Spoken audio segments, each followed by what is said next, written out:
ಏನು ಓದ್ಕೊಂಡಿದ್ದೀರಿ ಶಾನ್ವಿ ನೀವು? Education? I have done MBA, okay. BCom proper full-fledged while doing the films, MBA at distant education, yeah. Okay. ಏನಿದು movie field ಕಡೆ ಸೆಳೆತ ಯಾವಾಗ? ಈ ಮನೇಲಿ ಯಾರಾದರೂ ಒಬ್ರು ಇರ್ತಾರೆ, ನೀನು ಹೀರೋಯಿನ್ ಆಗ್ಬೋದು, ನೀನು ಚೆನ್ನಾಗಿ ಡ್ಯಾನ್ಸ್ ಮಾಡ್ತೀಯಾ, ನೀನು ಹಾಡು ಹೇಳ್ತೀಯ ಚೆನ್ನಾಗಿ, ನಿಂಗೆ ಟ್ಯಾಲೆಂಟ್ ಇದೆ.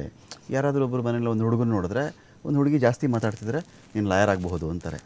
ಇನ್ನೊಂದ್ರೆ ಯಾರು ಡಾಕ್ಟರ್ ಆಗ್ಬಿಟ್ಟು ನೀನು, ಡಾಕ್ಟರ್ಗೆ ಒಳ್ಳೆ ಸ್ಕೋಪ್ ಇದೆ ಅಂತಾರೆ. ಇಂಜಿನಿಯರ್ಗೆ ಅದೇ ಥರದ್ದು ಬಂದು ಮನೇಲಿ ಯಾರಾದರೂ ಒಬ್ರು ಇರ್ತಾರೆ. ಇಡೀ ಎಲ್ಲ ಫ್ಯಾಮಿಲಿಯಲ್ಲೂ ಆ ಥರ ಇರ್ತಾರೆ. ನಿಮ್ಮ ಫ್ಯಾಮಿಲಿ ಯಾರಿದ್ರು ಆ ಥರ ನೀವು ಹೀರೋಯಿನ್ ಆಗು ಅಂತ ಹೇಳೋರು? ಆ್ಯಕ್ಚುಲಿ ನನಗೆ ಹೇಳಿಲ್ಲ ಅವರು. ನನ್ನ ಅಕ್ಕ actually she wanted to be an actor. She became miss Varanasi. ಅವರು ಯು ಪಿಯಲ್ಲಿ ಒಂದು ಶೋ ಮಾಡಿದ್ದಾರೆ. ಆಮೇಲೆ ಜನ ಹೇಳಿದರು, ನೀವು ತುಂಬ ಚೆನ್ನಾಗಿ ಕಾಣಿಸ್ತಾ ಇದ್ದೀರಾ, ನೀವು ಬಾಂಬೆ ಹೋಗಿ ಅದೆಲ್ಲ. ಸೊ ನನ್ನ ಅಪ್ಪ he left his business and he got my sister to Bombay to get in to this field. So she is the real star basically. So ಅವ್ರ ಮ್ಯಾನೇಜರ್ ನನಗೆ ಫಸ್ಟ್ ಮೂವಿಗೋಸ್ಕರ ಕೇಳಿದ್ದಾರೆ. ನಾನು ಫಸ್ಟ್ ಮೂವಿ ತೆಲುಗಲ್ಲಿ ಮಾಡಿದ್ದೀನಿ. ಸೊ ಆ ಫಿಲ್ಮ್ನಲ್ಲಿ ಒಂದು ಹೊಸ ಹುಡುಗಿ ಬೇಕು ಅವ್ರನ್ನ, college going girls. And I was actually in my first year of graduation. So ಬರೀ ನಾನು ಕಾಲೇಜ್ಗೆ ಹೋಗೋ ಬದಲು ಅಲ್ಲೇ ಹೋದ್ರೆ ಆಯಿತು ಅಂತ ಹೋದ್ರಾ? ಅದೇ ಥರ actually. So he as for my normal selfie. So ಅವಾಗ ನನ್ನ ಹತ್ರ ನೋಕಿಯಾ 3600 ಇತ್ತು. ಆ ಫೋನಲ್ಲಿ ನಾನು ಸೆಲ್ಫಿ ತಗೊಂಡು ಕಳ್ಸಿದ್ದೆ.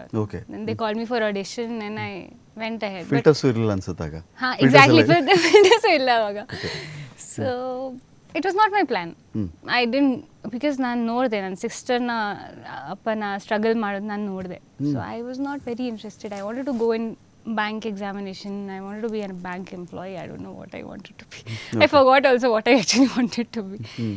But I mean, I did my first film only to ಯಾವ್ದಾದ್ರು ಕ್ಲಾಸ್ ಅಟೆಂಡ್ ಆಗಿದ್ದಿದ್ದು ನೀವು ಆ್ಯಕ್ಟಿಂಗ್ ವಿಚಾರದಲ್ಲಿ? ಟ್ರೈನಿಂಗ್ ಇದ್ದದ್ದು? ಬರೀ cinema has been my school. Cinema has been my school. What I started my first film when I was 16. So ಅದಕ್ಕೆ ಜಾಸ್ತಿ time ಆಗಿದೆ ಅಂತ ಅನಿಸ್ತಾ ಇದೆ ನನಗೆ. But I started very early. 16 is what age? It's a teenage. So I mean class ಅವಾಗ ಮಾಡಲಿಲ್ಲ ನಾನು. ಬಟ್ ಹೋಗ್ತಾ ಹೋಗ್ತಾ ಫಿಲ್ಮ್ಸಲ್ಲಿ ನಾನು ಕಲ್ತಿದ್ದೆ ಎಲ್ಲ.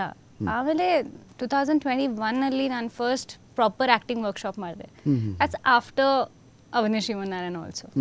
ಹೀರೋ ಅಂತ ಬಂದರೆ ಕನ್ನಡ, ತಮಿಳು, ತೆಲುಗು ಇನ್ನೊಂದು ಲೆವೆಲ್ಗೆ ಹೋಗ್ತಿದೆ ಇದು ಇಂಡಸ್ಟ್ರಿ. ಇದ್ರ ಬಗ್ಗೆ ಯಾರಿಗೂ ಅನುಮಾನಗಳಿದೆ. ಶಾನ್ವಿಗೆ ಏನಾದರೂ ಈ ಥರದೊಂದು ಹೀರೋ ಜೊತೆ ನಾನು ಮಾಡಬೇಕು? ಅಫ್ಕೋರ್ಸ್ ನೀವು ಮಾಡಿದವ್ರಿಗೆ ದೊಡ್ಡ ಹೀರೋ ಆಗಿದ್ರೆ ಬೇರೆ ವಿಚಾರ. ಹಾಂ, of course I am very happy for them. ಆಮೇಲೆ it's a never ending, it's an ocean. ತುಂಬ ಜನ ಇದ್ದಾರೆ. I definitely like, I don't mind working with the same people I worked also. Okay. Like why not work with Yash again? Why not work with anybody, Rakshay? Why not work with them again? With someone I want to work with, Sivakarthikeyan in Tamil. Okay. ಕನ್ನಡದಲ್ಲಿ ನಮ್ಮ Sudeep sir ಜೊತೆ ನಾನು ಇನ್ನೂ cinema ಮಾಡಲಿಲ್ಲ. ಒಪ್ಪಿ sir ಜೊತೆ ಒಂದು ಮಾಡಿದ್ದೀನಿ. But I don't know when it's releasing or what. And I want to do a film with him again. ಏನು ಎಕ್ಸ್ಪೀರಿಯನ್ಸ್ ನೀವು ಉಪೇಂದ್ರ ಅವ್ರ ಜೊತೆ ಯಾಕೆ ಮಾಡ್ಬೇಕಾದ್ರೆ ಅಥವಾ ಸುದೀಪ್ ಜೊತೆ ಮಾಡಬೇಕು ಅಂತ ಯಾಕೆ ಅನ್ಸುತ್ತೆ ನಿಮಗೆ? Because they come with so much of experience. ಅವ್ರ ಜೊತೆ ತುಂಬ ಕಲಿಯೋಕ್ಕೆ ಇದೆ. I have worked with new people also. I have worked with decent experienced people also. But to work with them, they come with a good bank of films, and direction also. Opi sir has also directed. So ನಾನು ಒಂದು ಕೆಲಸ ಮಾಡ್ತೀನಿ. If I go on the set, I don't like going to the caravan and sitting. I like to sit and observe. And just to look at them. ಬೇರೆ shoot ಆಗ್ತಿದ್ರು ನೋಡ್ತಾ ಕೂತಿರ್ತೀರಿ ನೀವು? Yeah. Okay. I like sitting and observing because like I said, I like to learn. ನಾನು class attend ಮಾಡಲಿಲ್ಲ ಅಲ್ವಾ acting. So it's important to be, it's a class for me. Okay. And Sudeep sir is a fantastic actor. every gesture of his one body movement, finger movement is also calculated. Now that to observe that and to learn that, it's a school for me. Okay. So why not work with them? Fine. ಈಗ next ಅಂತ ಬಂದಾಗ ನಮ್ಮವರೆಲ್ಲ Hollywood ಕಡೆ ನೋಡ್ತಾರೆ, ಅದರ inspiration ತಗೊಳ್ತಾ ಇದ್ದಾರೆ. Hollywood stunt ಡೈರೆಕ್ಟರ್ಗಳನ್ನು ನಮ್ಮಲ್ಲಿ ಕರೆಸೋದು ನಮ್ಮ ಮೂವಿಗಳಿಗೆ. ಅಂದರೆ ಒಂದು ರೀತಿಯಲ್ಲಿ ನಾವು ಕನ್ನಡ ಮೂವಿಯನ್ನು ಯಾವ ಒಂದು ಚೌಕಟ್ಟು ಒಳಗಡೆ ದಾಟಲ್ಲ ಅನ್ನೋ ರೀತಿಯಲ್ಲಿ ಬಿಂಬಿಸಲಾಗಿತ್ತೋ, ಅದನ್ನು ಆ ಥರ ಪ್ರೊಜೆಕ್ಟ್ ಮಾಡಲಾಗಿತ್ತೋ, ಅದರದ್ದು ಆಚೆ ನಾವು ದಾಟ್ತಾ ಇದ್ದೀವಿ ಅಂತ ಹೇಳಿ. ಕರೆಕ್ಟ್. ಈ ಎಕ್ಸ್ಪೀರಿಯನ್ಸ್ಗಳಿಗೆ ನಮ್ಗೆ ಬಹಳ ಖುಷಿ ಆಗುತ್ತೆ ಕನ್ನಡಿಗರಾಗಿ. ಅಂದರೆ ನಮ್ಮಲ್ಲಿ ಟ್ಯಾಲೆಂಟ್ ಇರಲಿಲ್ಲ ಅಂತ ಆಗಲಿ ಅಥವಾ ನಮಗೇನೋ ಸಿನಿಮಾ ಮಾಡೋದು ಗೊತ್ತಿರಲಿಲ್ಲ ಅಂತ ಆಗಲಿ ಅಲ್ಲ, ಪ್ರತಿಯೊಬ್ಬರಿಗೂ ಒಂದು ಬೂಮ್ ಅನ್ನೋ ಒಂದು ಪೀರಿಯಡ್ ಬೇಕಾಗತ್ತೆ. ಅದು 100%. ಅದು ಬಜೆಟ್ ಕಾರಣಕ್ಕಾಗಿತ್ತೋ ಬೇರೆ ಕಾರಣಕ್ಕಾಗಿ ನಮ್ಗೆ ಗೊತ್ತಿಲ್ಲ. 2 ಮೂವಿಗಳು ದೊಡ್ಡ ಮಟ್ಟದಲ್ಲಿ ಆದ ಮೇಲೆ ನಮ್ಮ ಇಂಡಸ್ಟ್ರಿಯನ್ನು ನೀವು ಬೇರೆ ಕಡೆ ಟ್ರಾವೆಲ್ ಮಾಡಿದಾಗ ನೋಡೋ ರೀತಿ ಬೇರೆ ಆಗಿದೆಯಾ? 100% ಟೋಟಲಿ ಚೇಂಜ್ ಆಗಿದೆ. ಓಕೆ. ಎಷ್ಟು ಹೆಮ್ಮೆ ಆಗ್ತಾ ಇದೆ ನನಗೆ. ಟು ಅರ್ಲಿಯರ್ ಕನ್ನಡ ಇಂಡಸ್ಟ್ರಿ ಅಂದರೆ I am a part of a Kannada industry. They use to it's not a good fact, but they used to look down upon the industry.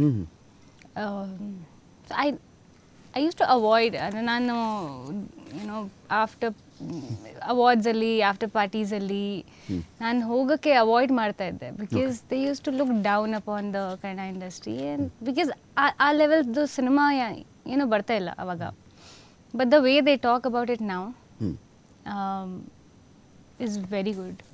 They want technicians from here, they want actors from here. Tamil ಇಂಡಸ್ಟ್ರಿಯಲ್ಲಿ ತುಂಬ ಜನ ಇಲ್ಲಿಂದ Shivraj Kumar sir ಹೋಗ್ತಾ ಇದ್ದಾರೆ. ಇಲ್ಲಿಂದ actors, technicians, DOPs,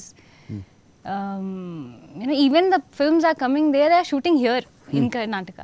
so ಅದು ದೊಡ್ಡ change ಇದೆ. ನನಗೆ ತುಂಬ ಹೆಮ್ಮೆ ಇದೆ. But this is not good on there part two look down upon an industry. Everybody's time come ಅಲ್ವಾ. ಈಗ ತೆಲುಗು ಇಂಡಸ್ಟ್ರಿ ತುಂಬ ಒಳ್ಳೆ ಕೆಲಸ ಮಾಡ್ತಾ ಇದ್ದಾರೆ. It's Tamil tomorrow, it's Kannada today, it's Malayalam tomorrow. ಇದು ಚೇಂಜ್ ಆಗ್ತಾ ಇರುತ್ತೆ. It's today's your time, tomorrow will be my time. So that understanding has come now. Happy time ಅಂದರೆ ಯಾವ್ದು ನಿಮಗೆ? ಮನೆಯಲ್ಲಿ ಶೂಟಿಂಗ್ ಇಲ್ಲ, ಹ್ಯಾಪಿ ಟೈಮ್ ಏನು ಮಾಡ್ತಾರೆ ಶಾನ್ವಿ ಅಂತೇಳಿ ಎಷ್ಟೊಂದು ಜನಕ್ಕೆ ಕ್ಯೂರಿಯಾಸಿಟಿ ಜಾಸ್ತಿ ಇದು. ಲೈಕ್ ಯು ಸೆಡ್, ನನಗೆ ಟ್ರಾವೆಲಿಂಗ್ ಅಂದರೆ ತುಂಬ ಇಷ್ಟ. ನಾನು ಜಾಸ್ತಿ ಟೈಮ್ ಮನೇಲಿ ಇರಲ್ಲ. ಓಕೆ. ಮನೆ ಫ್ಯಾಮಿಲಿನ ತಗೊಂಡು ನಾನು ಹೋಗ್ತೀನಿ ಆ ಥರ. I love travelling because I feel the time is short. We should just explore. But if I am not travelling, I also don't mind like sitting on the couch full day and watching something on the TV. ಅದು ಇಷ್ಟ ನನಗೆ. Okay. So depends on my mood. Okay. Best Deepavali celebration ನೀವು ಆಗಿದ್ದು ನಾನು ಮರೆಯೋಕೆ ಆಗಲ್ಲ ಆ ಥರ Deepavali? Yeah. So when I was young, pretty, I think maybe 13-14 years, my dad was alive that time, and we were celebrating in the same Varanasi house which I was talking. So ದೊಡ್ಡಾಗಿ celebrate ಮಾಡ್ತಾ ಇದ್ದೀವಿ, like full ಇಡೀ ಕುಟುಂಬ, everybody from far relatives also were there at home. And it's a good thing, it was a good celebration, but one incident ಆಯಿತು which was not good incident, but I remember that incident. So it was, there's this bomb, no, which comes, which is wrapped in green thread. Yes. ಈ ಕಡೆ ಎಲ್ಲ atom bomb ಅಂತ ಅಯ್ಯೋ, ಕರೀತಾರೆ. Atom bomb only it is. Okay. So atom bomb ನನಗೆ ಗೊತ್ತಾಗಲಿಲ್ಲ. Basically somebody kept it here and I was standing here, and it just it just burst here. I was not able to hear for 2-3 days. My eyes were like all like this halogen, like it was blur. Okay. For at least 3-4 hours, and I was not able to hear for 3-4 days. So that was by the end of the celebration. So ತುಂಬ enjoy ಮಾಡಿದ್ದೀನಿ. ಆಮೇಲೆ ಇದಾಯಿತು. Okay. And it became a scary house. So yeah, this is one of the incidents. It was the good and the bad at the same time. Okay.